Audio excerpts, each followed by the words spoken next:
Willy. Sebelum kita masuk sini, saya bilang semangat pagi, luar biasa. Semangat pagi, luar biasa.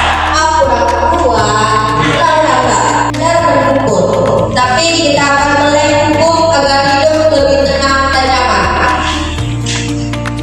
Dan kami hormati nakoda kita semua, ketuanya SMA Indo, Bapak Sugeng APSD. Yang kami muliakan para pendekar hukum kita, Bapak Muhammad Rizky SH dan Bapak Muhammad Adiasa Skor SHMH.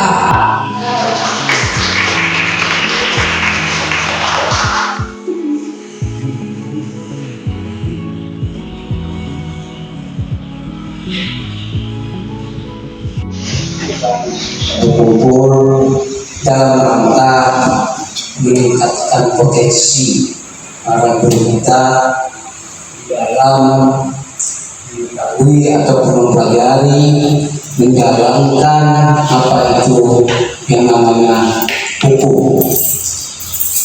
Lupa salawat dan salam kita berikan kepada junjungan kita. Ini sekalian, kita kedatangan tamu ya, sebagai tamu ini mitra kita, ya, mitra kita sebenarnya. Mitra dalam menjalankan operasional maupun apa ya lebih tepatnya operasional ya, operasional sekolah, yaitu kantor ya, Bapak Rizky Muhammad Rizky Ramadan SH. Yang jelas Pak Adiasa 2 SH ya, jelas ya. Dan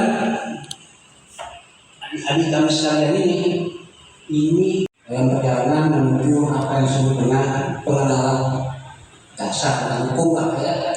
Nanti akan banyak akan diceritakan oleh narasumber kita ya, Pak Rizky dan Pak Adian. Itu saja mungkin dari kami, tetapi sebelum saya kepada Pak Adian. Pak, ini ilmu yang sangat mahal harganya. Materi pertama, sering merasa cemas kalau mendengar kata hukum, tenang, kita akan belajar cara menghilangkan kecemasan itu. Mari kita sambut dengan tepuk tangan meriah Bapak Muhammad Rizky SH. Sambutan oleh Pak Sugeng sekaligus motivasi. Jadi Pak Sugeng tadi mengatakan bahwasanya sekolah kita inilah apa dan saya pikir ini sekolah udah luar biasa. Tinggal lagi kita sama-sama lah, namanya kita tenaga pendidik dan pendidik itu harus tetap selalu bersinergi gitu. Nah, kamu sebenarnya sebelum itu saya perkenalkan dulu diri saya. Nama saya Muhammad Rizky Ramadan SH. Saya alumni dari Universitas Muhammadiyah Sumatera Utara, Fakultas Hukum UNSU, di jurusan Ilmu Hukum, sebenarnya Administrasi Negara. Tapi namanya orang pengenalan saja. Alangkah baiknya langsung saja kita mulai apa yang harus kita bahas atau kita pahami untuk pagi ini. Judul kita hari ini adalah mengelola kekhawatiran berlebihan dalam permasalahan hukum yang terjadi. Kan hampir rata-rata orang ketika ada masalah hukum langsung khawatir untuk orang yang dikatakan bersalah. Jadi sebagai pengantar saja, menghadapi masalah hukum memang bisa menimbulkan kecemasan yang intens. Perasaan khawatir ini wajar dan manusiawi. Wajar ternyata Bu. Jadi nggak perlu dikhawatirkan.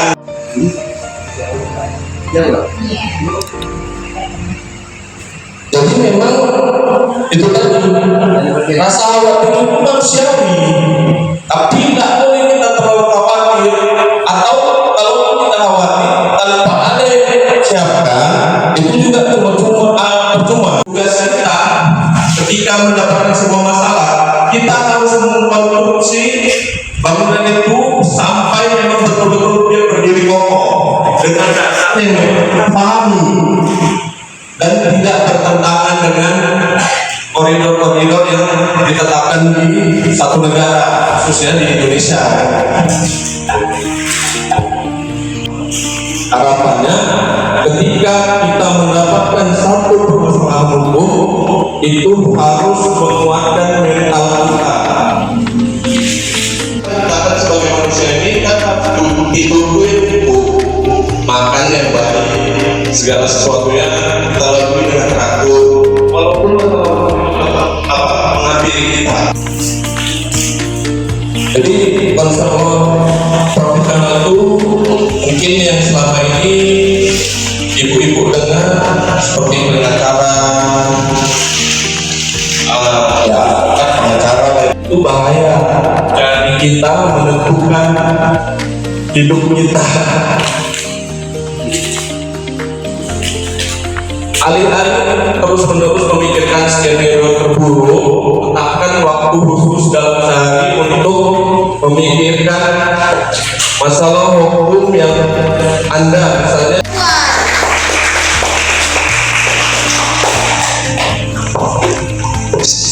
Assalamualaikum warahmatullahi wabarakatuh.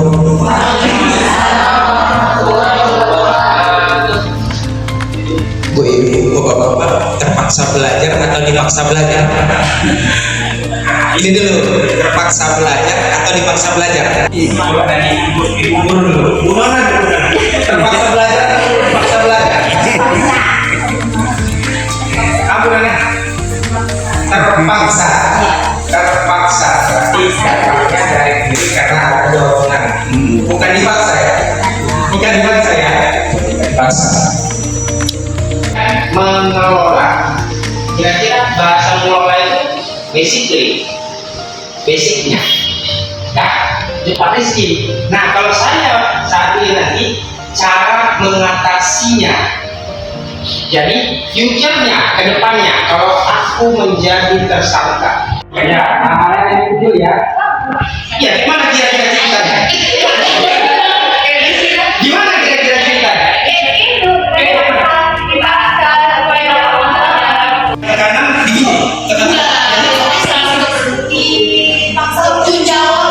dipaksa untuk karena nggak tahu hak-haknya apa. Nah ini kita belajar, benar ya? Nah, ini kita belajar. Makanya saya bilang terpaksa belajar atau dipaksa belajar. Terpaksa belajar. Oke, kalau terpaksa belajar penuh belajarnya kan kelas yang lain, belajar satu simpel. Oke. Jangan takut mengatasi rasa takut dalam Saya tantang nggak? Saya tantang, iya Pak, silakan. Saya tantang dengan bisa dijawab. Ada yang berani? Ada yang berani. Iya Pak. Ya kan? Ada yang berani? Hari Selasa saya tantang jadi saksi. Kita jalan-jalan saksi. Kalau saya, nah, itu nama saya, sedikit aja itu. Ini sedikit.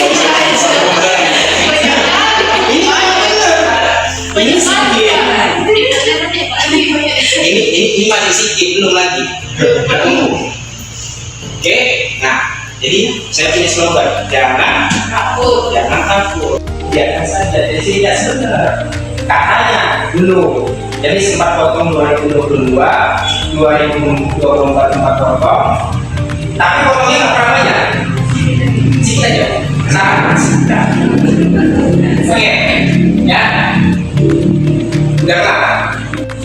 Beda Bu. Kalau saya tanya, itu harus jawab juga. Oke, kenapa kita takut depan dengan hukum? Apa ya kira-kira? Kebebasan. Hak kebebasan kita kalau misalnya kita masuk ke jurisdiksi itu kan terus hak kita untuk keluar. Ini. Demikian materi yang disampaikan oleh Bapak Muhammad Adil buat SHMH.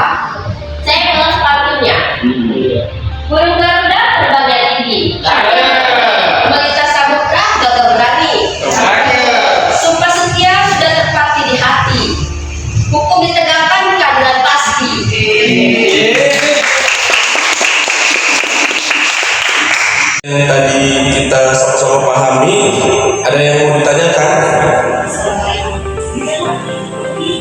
silakan. Nggak usah Pak. Yang ingin saya tanyakan, seperti kejadian yang banyak sekarang tentang kejadian salah tangkap tadi Pak. Itu kan banyak memang korban yang tidak seharusnya ditangkap, tapi akhirnya dia ditangkap dan ditetapkan sebagai tersangka. Maka jika itu kejadian itu terjadi sama kami, upaya hukum apa yang harus kami lakukan? Hukum itu yang tadi kita pahami juga, yaitu upaya pra peradilan tadi. Jadi di pra peradilan itu mengenai salah tangkap, kemudian salah menetapkan seseorang menjadi tersangka, itu pun juga termasuk upaya pra peradilan. Jadi memang secara hukum kita udah diatur nih semua.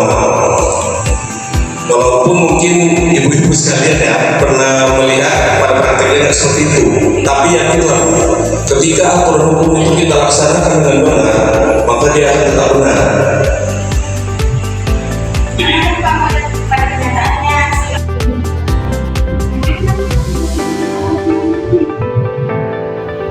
Ya, sulit ketika kita tidak memahami tadi. Jadi makanya peran dari pengacara itu penting. Tapi jangan dianggap pengacara yang harus kami loh. Dan nanti kira saya jualan. Pengacara yang harus kami. Tapi ini pengacara itu penting karena dia mengetahui apa-apa jalan hukum yang harus diambil. Kadang-kadang pada prakteknya pun upaya pra-peradilan itu banyak nggak dilakukan oleh majelis karena itu mengenai administrasi dan surat-surat. Artinya ketika pihak kepolisian itu mampu membuktikan administrasi tadi, maka dia dianggap benar, gitu. Tapi bukan sifatnya itu nggak mengikat, gitu. Itu panjang lagi proses. Dia dua hal yang berbeda dengan hukum pidana itu sendiri.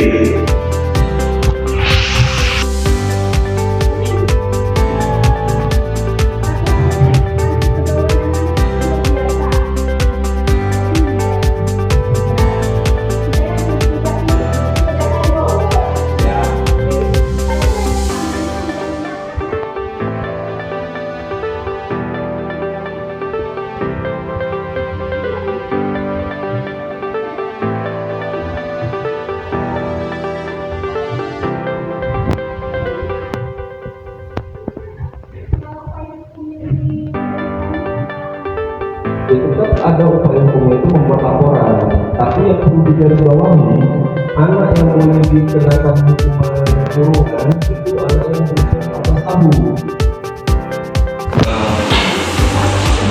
Jadi tidak semua anak langsung bisa dihukum, makanya kan upaya utamanya tadi diversi gitu. Seperti dulu pernah dengar atau pernah lihat berita tentang AKJ atau Kodir Jailani. Nah kan dia juga tidak ditahan karena mereka udah menempuh jalur diversi kan gitu. Dan apabila pun dia melakukan kejahatan, dia tidak boleh digantikan atau ditangguhkan ke bapaknya.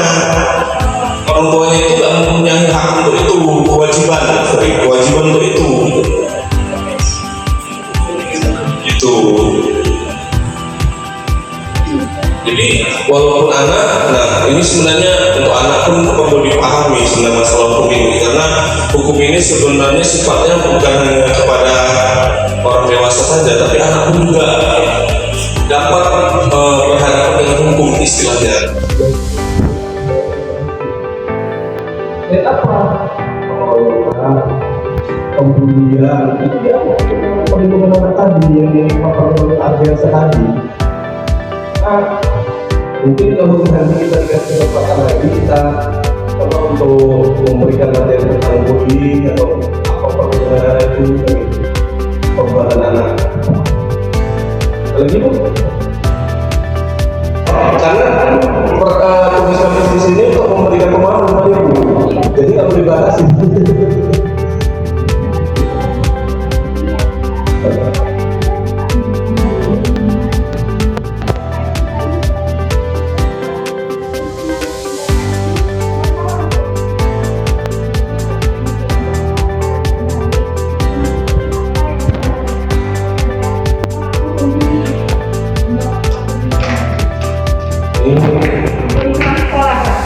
Baik, kebetulan saya pernah juga menangani masalah anak dibully di sekolah, itu di Jakarta Timur tepatnya. Jadi memang jadi dilema ya bagi para guru kan gitu. Tetapi itu ada aturan sendiri Bu. Jadi kalaupun memang secara fisik kita nggak boleh, tapi kan kalau untuk memarahi menasihati itu boleh, jangan juga lantas terus di ini gitu. Nah yang saya temukan di Jakarta tuh guru karena khawatir takut tadi itu nggak mengambil sikap apa-apa gitu. Nggak usah Bu, saya walaupun berdiri di sini sekarang ini tanpa dilempar penakut saya nggak akan bisa jadi berdiri di sini gitu. Jadi sebenarnya kita menjadi hebat itu karena guru. Nah ini pun nggak terlepas dari peran dari seorang orang tua juga. Orang tua itu harus mampu, jangan sedikit-sedikit anak itu di-backing tanpa melihat kenyataan atau fakta yang sebenarnya gitu. Itu akan berbeda fatal sebenarnya kalau di secara hukum. Jadi memang bagi orang tua ini pun perlu untuk memahami seperti apa perlindungan hukum sebatas finansial saja, tapi juga perlu diajari mengenai adab dan moral gitu.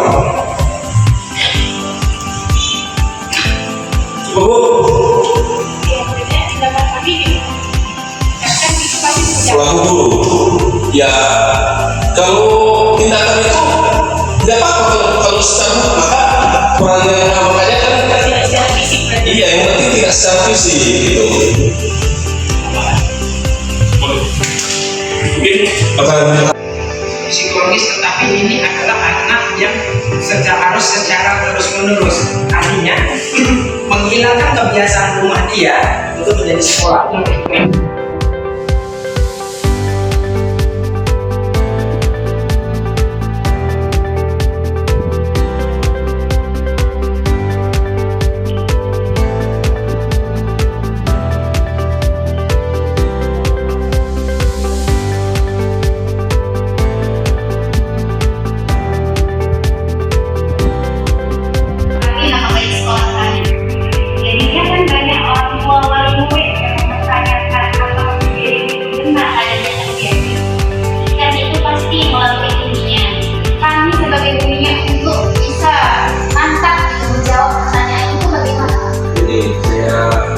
boleh pertanyaan saya kembali. Menurut Ibu keluarga itu benar atau enggak? Iya benar. Yang Ibu ingat ada atau enggak? Iya. Iya.